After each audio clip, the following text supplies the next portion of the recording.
Precisamente eso, sentir un dolor muy grande. ¿El sufrimiento es un castigo de Dios? No, no creo.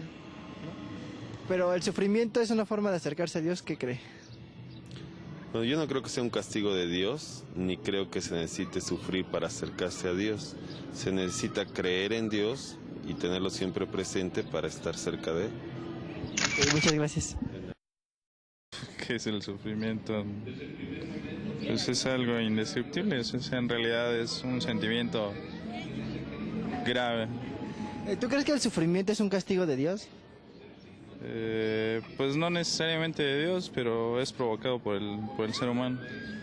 ¿Tú crees que el sufrimiento sea una forma de acercarnos a Dios? Sí. ¿De qué forma?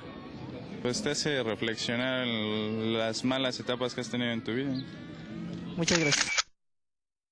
Es el sufrimiento un misterio que no podemos todavía discernir. La humanidad no ha logrado todavía entender qué es el sufrimiento y por qué el hombre tiene que sufrir. Sin embargo, sabemos que es algo innato de la humanidad. El ser humano no es que haya nacido para sufrir, pero el pecado que nosotros hemos tenido y desde nuestros primeros padres ha traído como consecuencia también el sufrimiento, como dice el mismo apóstol Pablo. Sin embargo, Cristo, que es el que más sufrió por nosotros, ha logrado con su sufrimiento a nosotros aliviarnos nuestros dolores, quitar todavía más el sufrimiento que debiéramos padecer y darnos la esperanza de poder superar siempre y alcanzar la gloria eterna. A fin de cuentas, el sufrimiento viene a ser también una parte de nuestro ser que nos ayuda a redimirnos para alcanzar la salvación. Muchas gracias.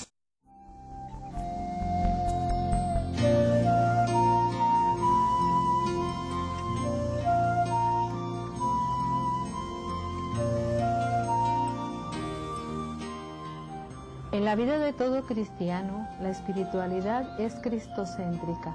Cristo, el centro de nuestra vida, viviéndolo desde el Evangelio, que es su palabra que nos ha dejado para seguir su ejemplo, pero siendo fieles al Espíritu Santo.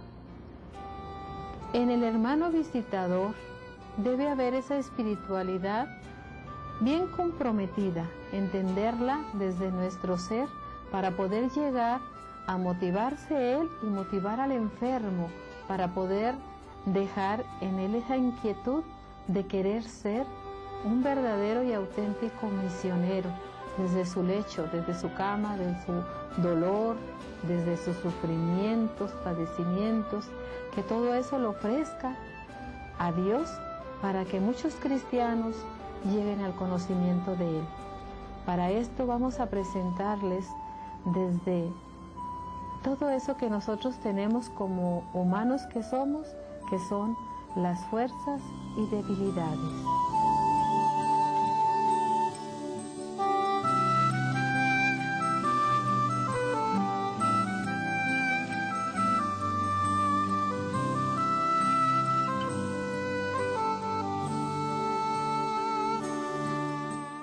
Recordemos que la fuerza es todo aquello positivo que tenemos, lo bueno que hacemos por y para los demás, todo aquello que tenemos dentro de nosotros que nos ayuda a vivir con esa alegría, con esa sencillez, dando desde nosotros mismos, es lo positivo.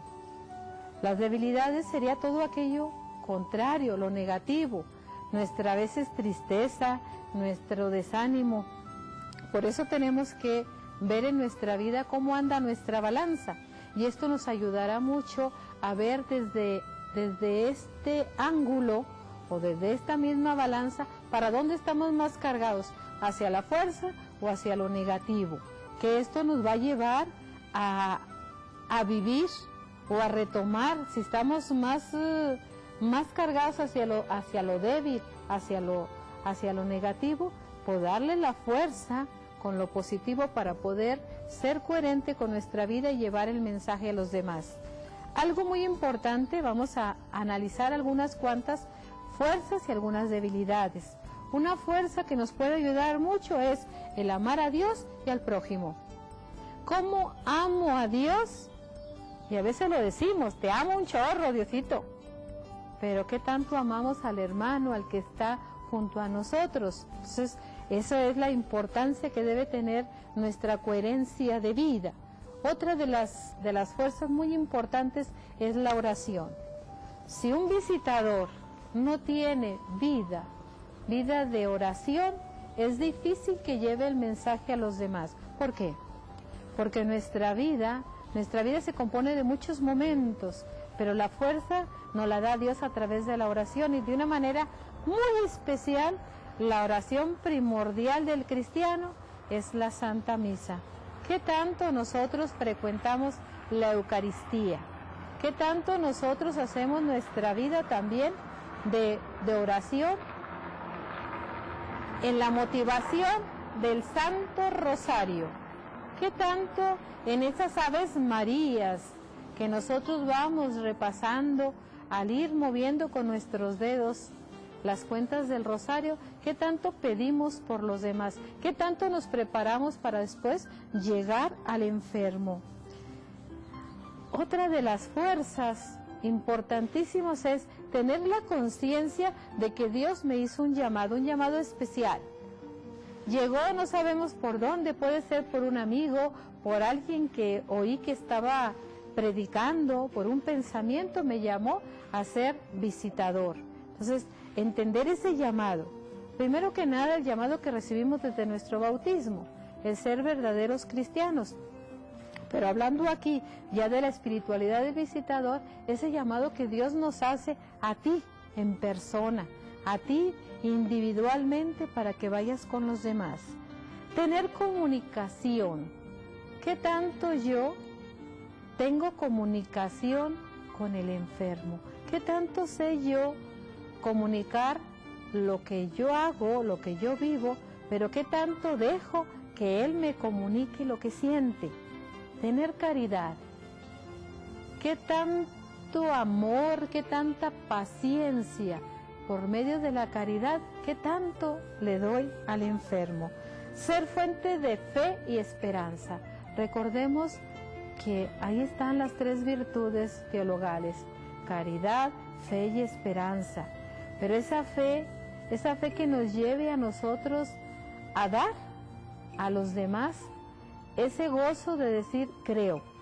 La fe es creer en algo, en alguien que no vemos. Entonces, ¿qué tanto hacemos porque el otro crea en Dios, porque el otro se sienta feliz? Hace unos días llegaba aquí una señora que decía, yo le agradezco a Dios todo lo que me ha dado aún en el sufrimiento. Es un visitador.